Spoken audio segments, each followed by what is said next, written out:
देखो भाई, आज हम बात करेंगे ब्लड ट्रांसफ्यूजन रिएक्शन।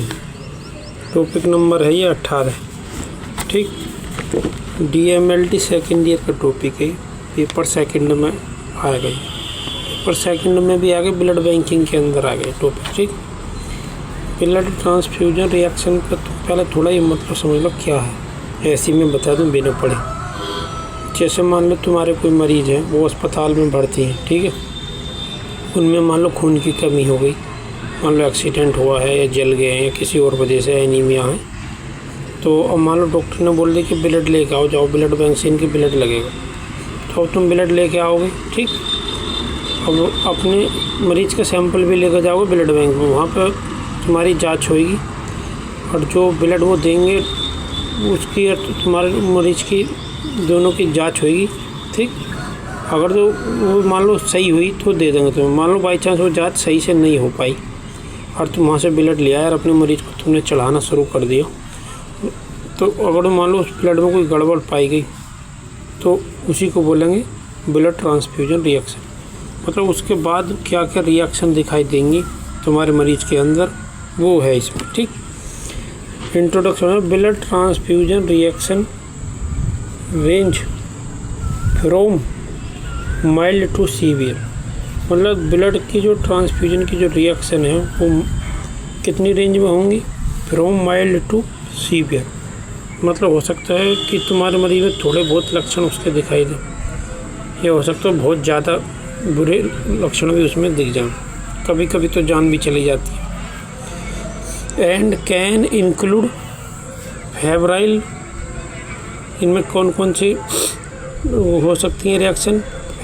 एक तो हो सकते हैं febrile non haemolytic reaction, which are the most common. जो क्या है मोस्ट कॉमन है, जो ज़्यादातर होती है, कोजिंग फीवर एंड चिल्स। मेरे पापा को हुई थी ये, मैंने लगवाई थी उनके 2 RBCQ लगवाई थी, पाउच 450 ml की। तो ये मान कर चलो उन्हें इतनी बुरी ठंड लगी थी, इतनी बुरी ठंड लगी थी और इतनी ज़्यादा बुखार थी, ऐसे समझो उनको दम निकलने हुई है। नाइट में लगे थे उनको, डॉक्टर ने मना करी थी लेकिन स्टाफ नर्स ने उनके रात में ब्लड लगा दी।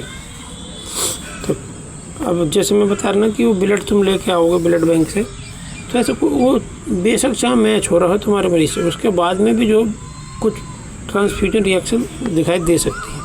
और जब मैच नहीं कर रहा मरीज, तब तो बोलो मरीज मर भी सकता है। ठीक, अब आगे लिख रहा अदर रिएक्शन इंक्लूड। इसके अलावा और कौन कौन सी रिएक्शन? एलर्जिक रिएक्शन, मतलब खुजली टाइप की महसूस हो सकती है। ये hives, itching, acute haemolytic reaction ये हो सकती है। इसमें chill, fever, back pain, dark urine, ठीक, ये दिक्कत हो सकती है। ट्रांसफ्यूजन एसोसिएटेड सर्कुलेटरी ओवरलोड, टाको। ट्रांसफ्यूजन एसोसिएट सर्कुलेटरी ओवरलोड, जिसको टाको बोलते हैं। डिफ़िकल्टी हो जाएगी किसमें? ब्रीथिंग में, हाई BP हो जाएगा। And severe anaphylactic reaction, severe anaphylactic reaction दिखाई देंगे। हाइपरटेंशन हो सकता है।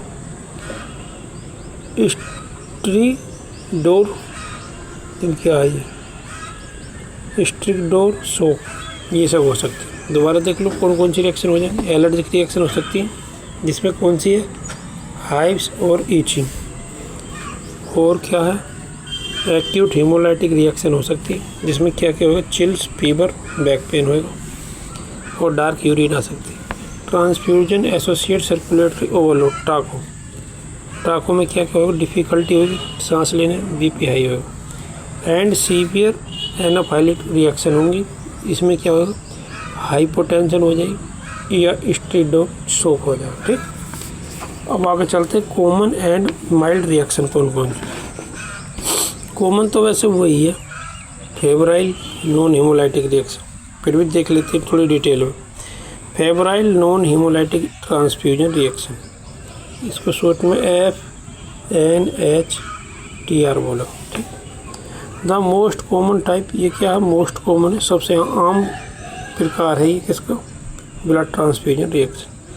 कोजिंग, जो कि कारण बनता है किसका, ये सडन राइज, ये अचानक राइज का मतलब बढ़ जाएगा क्या, इन टेम्परेचर, टेम्परेचर बढ़ जाएगा अचानक इसमें मरीज का, चिल्स, ठंड लगे बहुत ज़्यादा, and a general feeling of being hot and cold, और क्या महसूस होगा इसमें, हॉट एंड कोल्ड फील अचानक हो जाएगा। आगे एलर्जिक रिएक्शन में क्या हो जाएगी, एलर्जी से समझो वही स्किन में खुजली वगैरह ईचिंग जैसी महसूस होगी।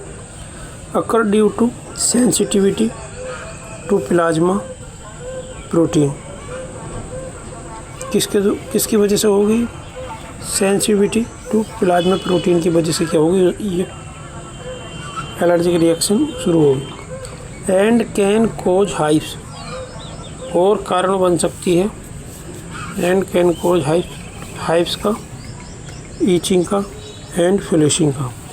ये हाइव्स और ईचिंग और फ्लशिंग ये तीनों क्या खुजली के ही टाइप है कोई, ठीक है। देयर न दीज ओपन, ये क्या रिजोल्व, ये क्या है अक्सर ख़त्म हो जाएंगे विद लिटिल और नो ट्रीटमेंट, थोड़े सा ट्रीटमेंट देने के बाद ये अपने आप ये क्या ये सारे लक्षण ख़त्म हो जाएंगे।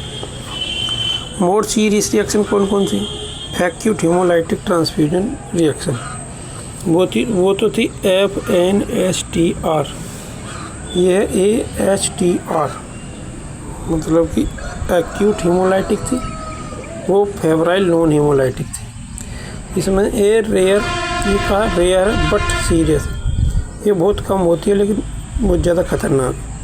आगे रिएक्शन है ही वेयर द बॉडी अटैक, जहाँ पर बॉडी अटैक करती है किस पर, द ट्रांसफ्यूज RBC, जो RBC मरीज पर लगाई गई हैं उन पर अटैक करेगी कौन, मरीज की बॉडी। अगर सिम्टम कैन इंक्लूड फीवर, जिसमें कौन कौन से सिम्टम इंक्लूड हो सकते हैं, फीवर हो सकता है, चिल हो सकती है, ठंड लगती है, चेस्ट एंड लोअर पेन हो सकता है, मतलब सीने में पीछे रीढ़ की हड्डी में तुम्हें दर्द से महसूस हो सकता है, कमर में सारी, नोजिया, जी मिचला सकते हो, उल्टी जैसी लगेगी, डार्क यूरिन, सुसु तुम्हारी थोड़ी वैसी आ जाएगी, डार्क कलर गहरी सी। ट्रांसफ्यूजन एसोसिएटेड सर्कुलेटरी ओवरलोड, ठीक, इसको बोलते हैं टाको, TCD लिखने में है ये टाको। अकर्स कब उत्पन्न होगी, वह जब circulatory system is overloaded with fluid,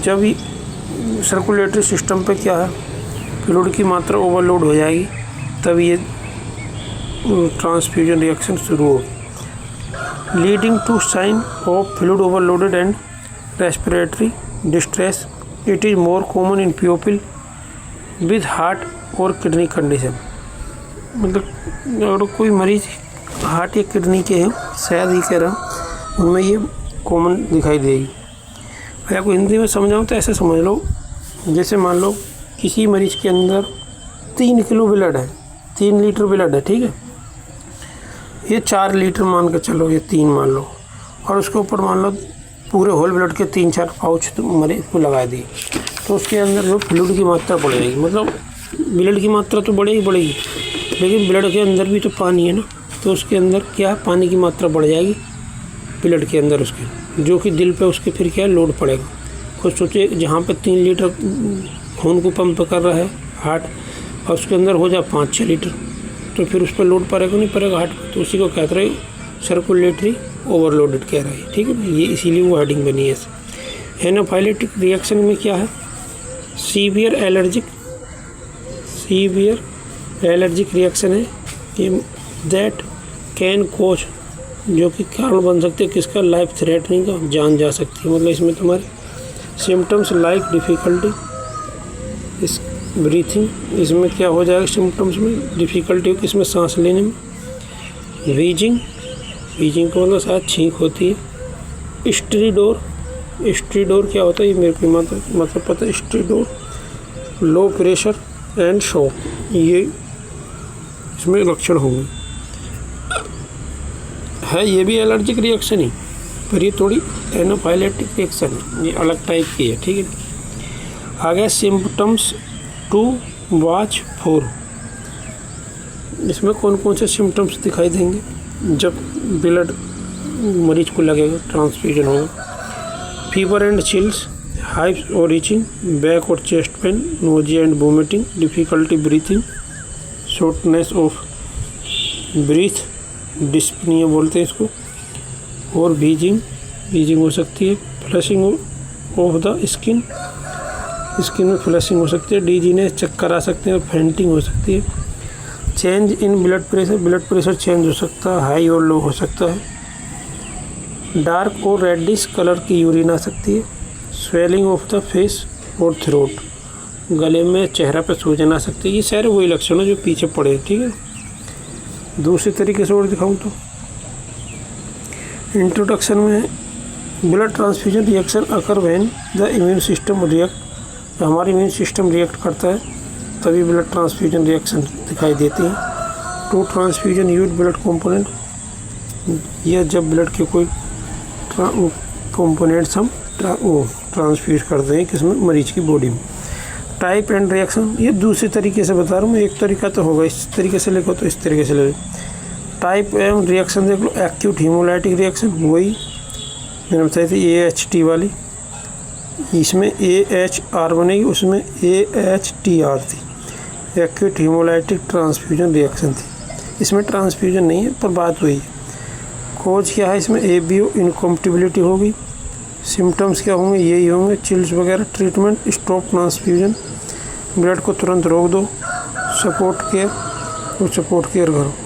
delay hemolytic reaction में क्या कोज है, एंटीबॉडी अगेंस्ट RBC एंटीजन, जो RBC के ऊपर एंटीजन है उनके अगेंस्ट एंटीबॉडी बनेंगी मरीज की बॉडी में। कौन सी RBC के अंदर, जो ब्लड हम मरीज को लगा रहे हैं उस ब्लड में जो RBC हैं उनके ऊपर जो एंटीजन है उनके खिलाफ मरीज के बॉडी के अंदर एंटीबॉडी बनेंगी, ठीक। Symptoms anaemia, jaundice, fever. Treatment supportive care, treatment में देख रहे बस ऐसे ही देख लो।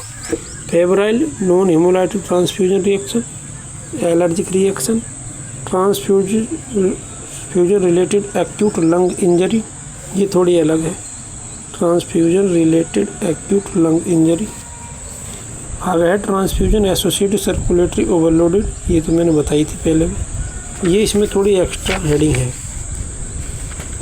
एंटीबॉडी बनेंगी अगेंस्ट किसके, HLA और न्यूट्रोफिल के एंटीजन, ठीक है। सिम्टम होंगे रेस्पिरेटरी डिस्ट्रेस, हाइपोक्सिया, ऑक्सीजन की कमी हो जाएगी। ट्रीटमेंट सपोर्टिव केयर दो और ऑक्सीजन की थेरेपी दो। आगे प्रिवेंशन, इसको कैसे कैसे रोक सकते हैं।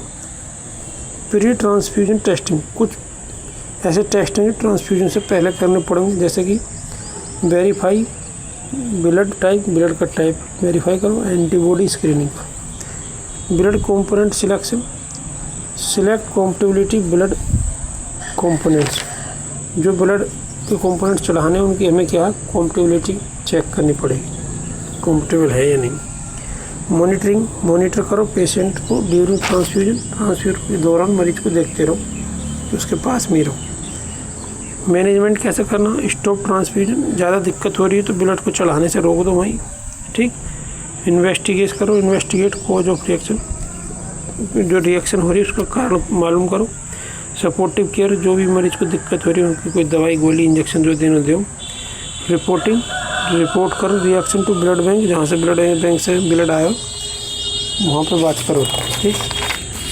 इन्वेस्टिगेशन क्या क्या करनी, closure look, repeat blood type, blood type को रिपीट करो, चेक करो दोबारा। एंटीबॉडी स्क्रीनिंग दोबारा करो और क्रॉस मैच करो दोबारा से। डायरेक्ट एंटीग्लोबुलिन टेस्ट, वही कोम टेस्ट करना, डिटेक्ट एंटीबॉडी और complement on RBC। Blood culture, rule out bacterial contamination, bacterial contamination के लिए इसको क्या करो दोबारा चेक करो, बस इतना ही है, ठीक है। 2 टाइप से कर दो, जिस टाइप से तुम लिखना चाहो उस टाइप से लिख सकते हो। इसमें अलग अलग हेडिंग से इन्वेस्टिगेशन, मैनेजमेंट, प्रिवेंशन और क्या है टाइप्स ऑफ रिएक्शन और इंट्रोडक्शन, ठीक। इसमें चलो वीडियो बंद करते हैं भाई, अब आगे दूसरे टॉपिक देख।